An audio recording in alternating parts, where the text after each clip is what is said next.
Sveikinu mielus konferencijos susirinkusius paminėti aušros 50-metį dalyvius. Apgailestauju, kad negaliu tiesiogiai dalyvauti konferencijoje. Pasidalinsiu keliomis mintimis apie pogrindžio aušros pačią pradžią. Kai 1972 metais pradėjo eiti Lietuvos katalikų bažnyčios kronika, tai į kronikos redakciją žmonės atsiųsdavo medžiagą ne tik apie tikinčiųjų diskriminaciją ir persekiojimus, bet atsiųsdavo persekiojimus ir teisiamus už tautinius motyvus. Bet kokia medžiaga ateidavo, tokią į kroniką ir dėdavome. Tai tęsėsi keletą metų, bet pamažu brendo mintis, kad šalia kronikos būtų labai gera, jei eitų kitas leidinys, kuris daugiau rašytų apie tautinius dalykus, apie Lietuvos nutautinimą, rusinimą. 1975 metais sovietinė valdžia leido kunigui Pranciškui Račiūnui nuvykti į Ameriką aplankyti giminės.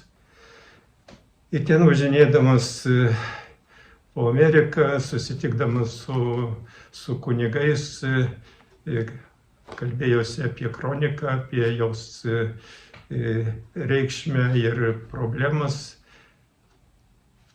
Ir parsivežė grįžęs į Lietuvą mintį, kad labai būtų gerai šalia kronikos, kad eitų kitas pogrindžio leidinys, kuris daugiau rašytų tautinėmis temomis. Ir jis net pasiūlė, sako, galėtume pratęsti Basanavičiaus leistą aušrą.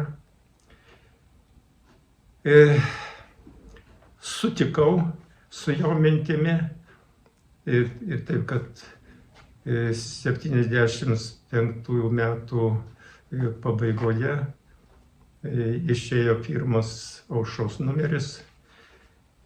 Šitam pirmam numeriui kunigas Račiūnas parašė įžanginį tokį gražų straipsnį, nušviesdamas, ko sieks šis naujas leidinys. Dar parašė straipsnį apie vyskupą Valančių. Na, aš vieną ilgą straipsnį apie tarptautinį tribunolą, kuriame mūsų režisierius Jurošas plačiai pasakojo apie Lietuvos sunkenybės. Šitą jo kalbą per Laisvės radiją vieną naktį net 4 kartus kėliaus, kad pilnai įrašyčiau, nes Laisvės radijas buvo labai trukdomas. Taigi, na ir taip dienos šviesą išvydo pirmas aušros numeris. Ir žinoma, tą leidybos naštą ant savo pečių nešė sesuo Elena Šuliauskaitė, kuri man padėjo redaguoti ir kroniką. Ėjo numeris po numerio, bet mačiau, kad seseriai Elenai tikrai tokia labai didelė našta. Pradėjau dairytis, kas galėtų paimtą aušrą redaguoti. Prisiminiau iš seminarijos laikų, kartu mokėmės su kunigu Lionginu Kunevičiumi, žinojau jo literatūrinius sugebėjimus. Vieną dieną sutikęs jį sakau, kunige Lionginai, ar negalėtum imtis atsakomybės redaguoti aušrą. Na ir mano dideliam džiaugsmui kunigas Lionginas sako, gerai. Taigi, tai ten kažkur tai turbūt nuo 5 ar 6 numerio Aušros ir redaktorium ir leidėju buvo kunigas Lionginas Kunevičius. Aš jam pasakydavau terminą, kada reikėdavo važiuoti į Maskvą ir vežti kroniką. Tai datai, sakiau, Lionginai, pasistenk, kad ir Aušros numeris būtų paruoštas. Mano dideliam džiaugsmui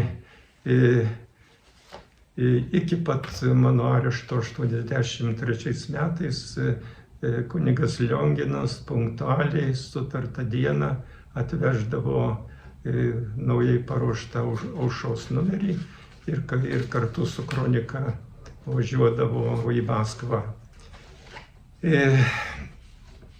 Mūsų lietuviai užsienį išleido nedideliais tomeliais po kelis numerius. Iki 83 metų tokių tomelių išėjo 7 tomeliai. Manau, kad labai buvo geras sprendimas, kad kronika persiskyrė su Aušra. Kronika galėjo daugiau pateikti informaciją apie tikinčiųjų diskriminaciją ir persekiojimus, o Aušra galėjo dėti straipsnius ir žinias apie tai, kas vyko Lietuvoje, kai buvo žmonės diskriminuojami, kiti teisiami už tautinius motyvus, kad norėjo Lietuvai laisvės.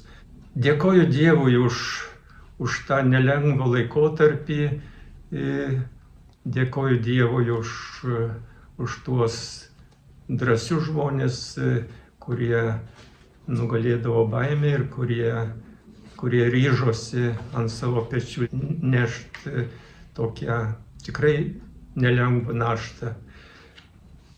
Norėtųs tik palinkėti, kad ir mūsų dienomis turėtume tokių žmonių mylinčių ir bažnyčią, ir Lietuvą, kurie atsilieptų į šiandienos aktualijas. Dieve, laimink šitą konferenciją, kad ji daugelio širdyse pažadintų norą gyventi ne dėl savęs, bet gyventi dėl Lietuvos, dėl bažnyčios.